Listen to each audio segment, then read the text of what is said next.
Bismillahirrahmanirrahim. I am Ihsanullah from channel APC Science Physics. Class 12 का physics का chapter number 1 electrostatics आज हम पढ़ने जा रहे हैं। इसका पहला लेक्चर नंबर 1 जो है ना कूलम्स लॉ। तो सबसे पहले इस चैप्टर का जो पहला टॉपिक है कूलम्स लॉ, हम कूलम्स लॉ को ही डिस्कस करते हैं। कूलम्स लॉ पढ़ने से पहले हम थोड़ा इलेक्ट्रोस्टैटिक्स को पढ़ते हैं, ठीक है, कि इलेक्ट्रोस्टैटिक्स हमारे पास है क्या चीज। इलेक्ट्रोस्टैटिक, इलेक्ट्रो का मतलब क्या है? चार्जेस। इलेक्ट्रो का मतलब क्या है? चार्जेस। स्टैटिक का मतलब क्या है? रेस्ट, ठीक है। Electrostatic the branch of physics in which we study the charges at rest, यानी फिजिक्स की वो शाख जिसमें हम उन चार्ज के बारे में पढ़ते हैं जो रेस्ट की हालत में होते हैं, जो साकिन हालत में होते हैं, उन चार्ज के बारे में हम इलेक्ट्रोस्टैटिक्स में ही पढ़ते हैं, ठीक है। तो सबसे पहले हम आते हैं चार्जेस की तरफ कि चार्ज क्या है। तो आपने रोज़मर्रा ज़िंदगी में लाइटनिंग देखा होगा, ठीक है। लाइटनिंग यानी आसमानी बिजली, ठीक है। आसमानी बिजली जब होती है तो वो भी चार्जेस की वजह से ही होती है। या लो लेवल पर आपने ये एक्सपेरिमेंट ज़रूर देखा होगा, ठीक है। जब हम बालों में कंघी लगाते हैं, ठीक है, जब हम बालों में कंघी लगाते हैं, फिर वही कंघी जब हम बालों के करीब ले जाते हैं तो बाल जो है ना वो खड़े हो जाते हैं। ये भी चार्जेस के वजह से बाल जो है ना खड़े होते हैं, वो भी चार्जेस के वजह से ही खड़े होते हैं। या वही कंघी हम बालून में लगाते हैं, फिर वो कंघी हम कागज़ के टुकड़ों के करीब ले आते हैं तो वो कागज़ के टुकड़े भी अपनी तरफ ही खींचते हैं। तो ये भी चार्जेस की वजह से ही होती हैं। चार्जेस की वजह से क्यों होते हैं? पहले जो ना ये लाइटनिंग जो है ना पहले ज़माने में, ठीक है, ये एक फिलॉसफी है, ठीक है। जब ये लाइटनिंग यानी आसमानी बिजली जब ये एक ट्री पर गिरी, ठीक है, तो ट्री का जो तना था, ठीक है, उसमें शगाफ पैदा हो गए। जब उसमें शगाफ पैदा हो गए तो वहाँ से एक फ्लूइड, ठीक है, फ्लूइड या लिक्विड जिसका नाम था रेक्सिन, ठीक है, वो बाहर निकल गया, ठीक है। फिर कई सालों के बाद ये रेक्सिन जो था वो सॉलिड में कन्वर्ट हो गई। फिर ये रेक्सिन सॉलिड जो था, इस सॉलिड को हमने नाम दिया था एम्बर। क्या नाम दिया था? एम्बर। ये एम्बर जब आप एक सिल्की क्लॉथ के करीब ले आते थे, यानी आप इस सिल्की क्लॉथ के साथ इसको क्या करते थे, यानी रब करते थे, ठीक है, तो फिर ये अंबर जो था वो कुछ चीज़ों को क्या करते थे? अट्रैक्ट करते थे। तो इसका मतलब ये कि इस एम्बर पर क्या आ गए? चार्ज आ गए। तो चार्ज इलेक्ट्रोस्टैटिक का कंसेप्ट या चार्ज का कंसेप्ट वहाँ से आ गया, ठीक है। फॉर एग्जाम्पल इस तरह एक और एग्जाम्पल भी हम लेते हैं। ये हमारे पास क्या है? एक गिलास रॉड है। ये हमारे पास क्या है? ये एक गिलास रॉड है। और ये हमारे पास ये एक सिल्क क्लॉथ है, ठीक है। जब हम इस सिल्क क्लॉथ से इस गिलास रॉड को क्या करते हैं, यानी रब करते हैं, ठीक है, तो यहां पर एक्सचेंज ऑफ इलेक्ट्रॉन क्या होगा? एक्सचेंज ऑफ इलेक्ट्रॉन होगा, ठीक है। एक बॉडी चार्ज तब होती है, ठीक है, जब वहां पर इलेक्ट्रॉन का एक्सचेंज हो जाए, ठीक है। एक बॉडी से इलेक्ट्रॉन दूसरे बॉडी में चले जाए, इलेक्ट्रॉन गेन हो जाए या इलेक्ट्रॉन लूज हो जाए, ठीक है, तो उस बॉडी पर एक करेक्टरिस्टिक्स आ जाती है। उसी करेक्टरिस्टिक्स को हम क्या कहते हैं? यानी चार्ज कहते हैं। जब इस गिलास को आपने इस सिल्क के साथ क्या किया? रब किया, ठीक है, तो ये यहाँ पर ये पहले हमारे पास क्या था? ये न्यूट्रल था। क्या था? ये भी न्यूट्रल था और ये भी न्यूट्रल था, ठीक है। न्यूट्रल का मतलब कि यहाँ पर प्रोटॉन प्लस इलेक्ट्रॉन दोनों की तादाद बराबर थी। यानी यहाँ पर पहले फर्ज करें 5 इलेक्ट्रॉन थे और 5 प्रोटॉन थे। यहाँ पर भी हमारे पास 6 इलेक्ट्रॉन थे प्लस 6 प्रोटॉन थे, यानी पॉजिटिव और नेगेटिव की तादाद बराबर थी। तो इसको हम क्या कहते हैं? न्यूट्रल कहते हैं। जब आपने इसको साथ रब किया, ठीक है, तो यहाँ से कुछ इलेक्ट्रॉन यहाँ पर आ गए। अब यहाँ पर इलेक्ट्रॉन की कमी हो गई और यहाँ पर इलेक्ट्रॉन की ज्यादती हो गई। इलेक्ट्रॉन की कमी के वजह से इस पर पहले यहाँ पर 5 इलेक्ट्रॉन थे और 5 प्रोटॉन थे। अब कुछ इलेक्ट्रॉन चले गए तो यहाँ पर प्रोटॉन की तादाद ज्यादा हो गई। तो इस बॉडी को हम पॉजिटिवली चार्ज बॉडी कहते हैं। यहाँ पर पहले 6 इलेक्ट्रॉन थे और 6 प्रोटॉन थे, कुछ इलेक्ट्रॉन यहाँ से आ गए तो यहाँ पर अब इलेक्ट्रॉन की ज्यादती हो गई, तो अब इस बॉडी को हम निगेटिवली चार्ज बॉडी कहते हैं। और इलेक्ट्रॉन इस गिलास रॉड से सिल्क में क्यों गए, सिल्क से गिलास रॉड में क्यों नहीं गए, ये इसकी वर्क फंक्शन पर ही डिपेंड करती है। जिस मटेरियल का वर्क फंक्शन कम हो तो वहां से ज्यादा, तो वहां से इलेक्ट्रॉन जो है ना वो आसानी से स्केप आउट हो जाएगा। इसकी वर्क फंक्शन कम थी तो यहाँ से इलेक्ट्रॉन आसानी से इधर आ गई, इसकी वर्क फंक्शन ज्यादा थी तो लिहाजा यहाँ से इलेक्ट्रॉन जो है ना वो ज्यादा एनर्जी लेकर स्केप आउट हो जाएगा। ठीक है, वो वर्क फंक्शन पर डिपेंड करती है, जो फोटो इलेक्ट्रिक इफेक्ट में हम फिर तफसील से इसको पढ़ेंगे कि वर्क फंक्शन है क्या चीज़। ठीक है, तो ये इलेक्ट्रॉन का लूज होना, ठीक है, ये किस चीज़ पर डिपेंड करती है, वो इस मटेरियल की वर्क फंक्शन पर ही डिपेंड करती हैं। फिर उसके बाद हम आते हैं चार्ज की तरफ। ठीक है, कि चार्ज इस तरह हमारे पास बॉडी जो है ना वो चार्ज हो सकते हैं।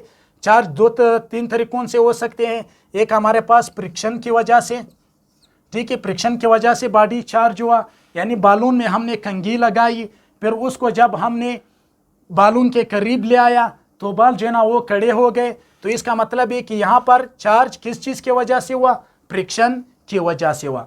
दूसरा एग्जाम्पल जो है ना इलेक्ट्रोस्टैटिक इंडक्शन।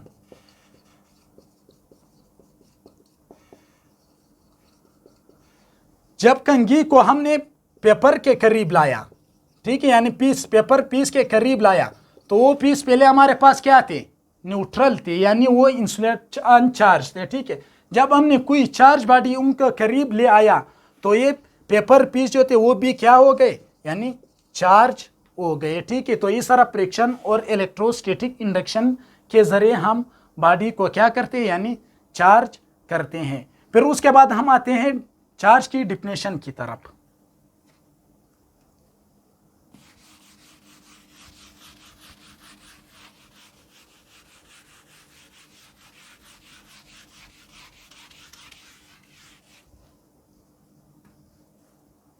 चार्ज हमारे पास क्या है, इंट्रिंसिक प्रॉपर्टी ऑफ मैटर।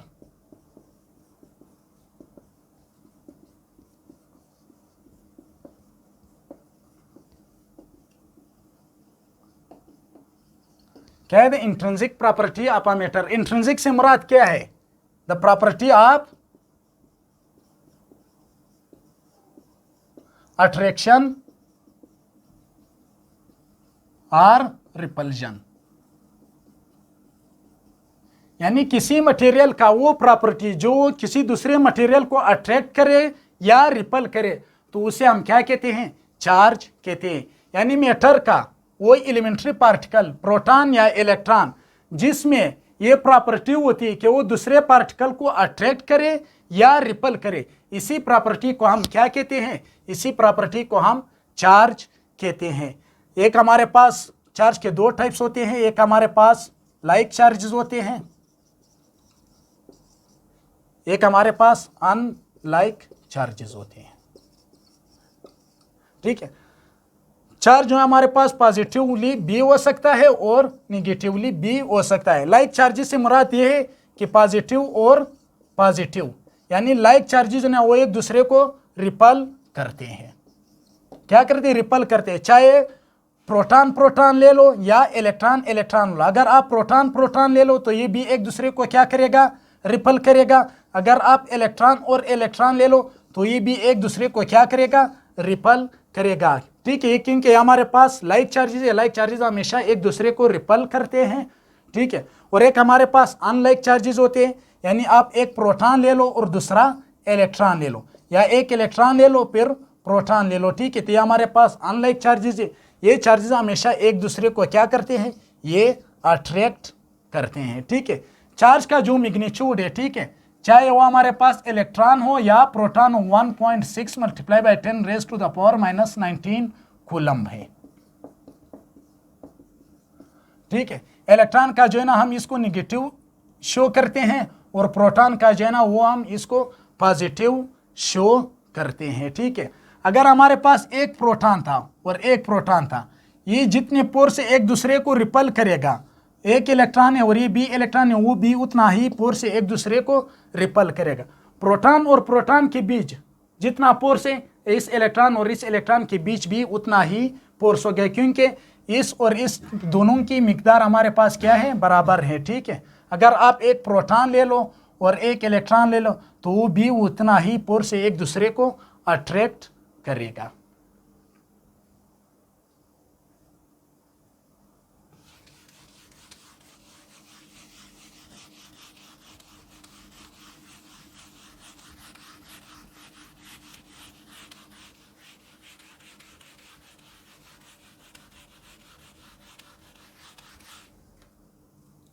फिर उसके बाद हम आते हैं कूलम्स लॉ की तरफ।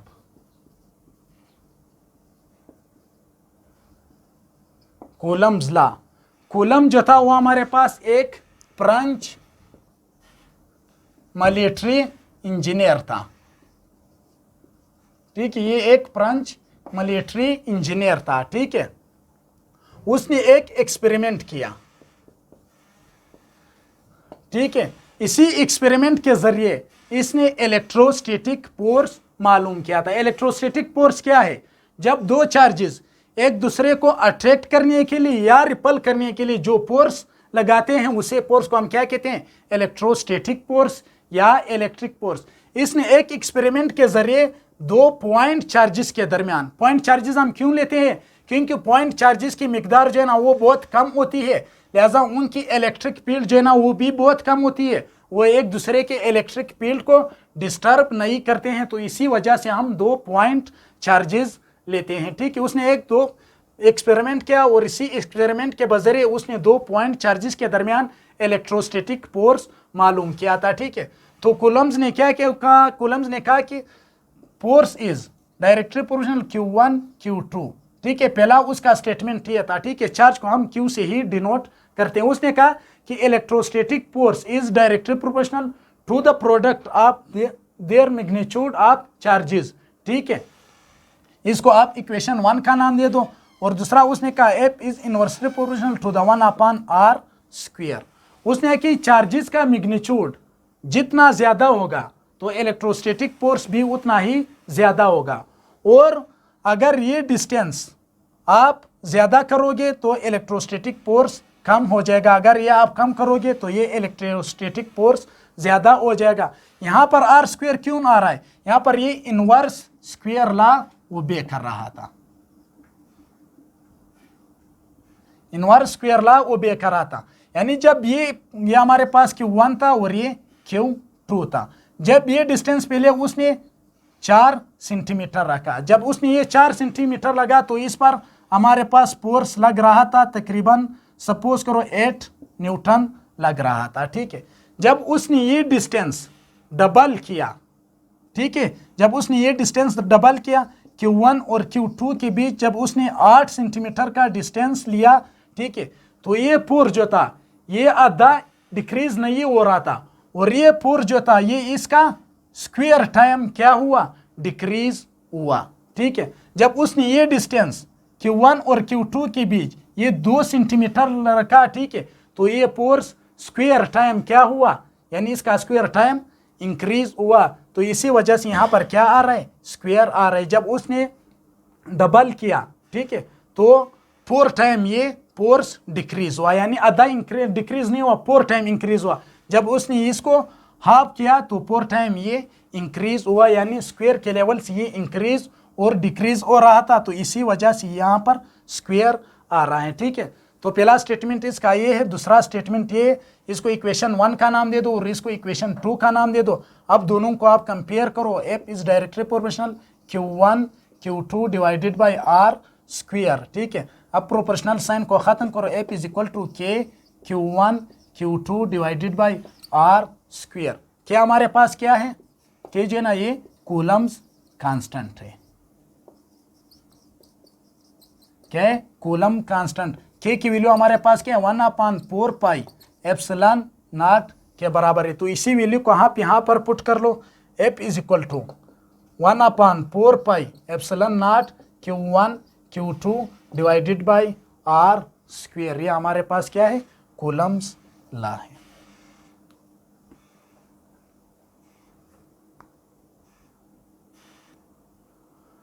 अगर आप न्यू हो तो हमारे चैनल को सब्सक्राइब करें ठीक है, अगर आपको हमारी ये वीडियो अच्छी लगी है तो इसको शेयर करो और लाइक करो। अगर इसी वीडियो के हवाले से, ठीक है, आपको कोई भी मसला हो, ठीक है, तो बराए मेहरबानी करके नीचे कमेंट में अपना मसला हमारे साथ शेयर करें।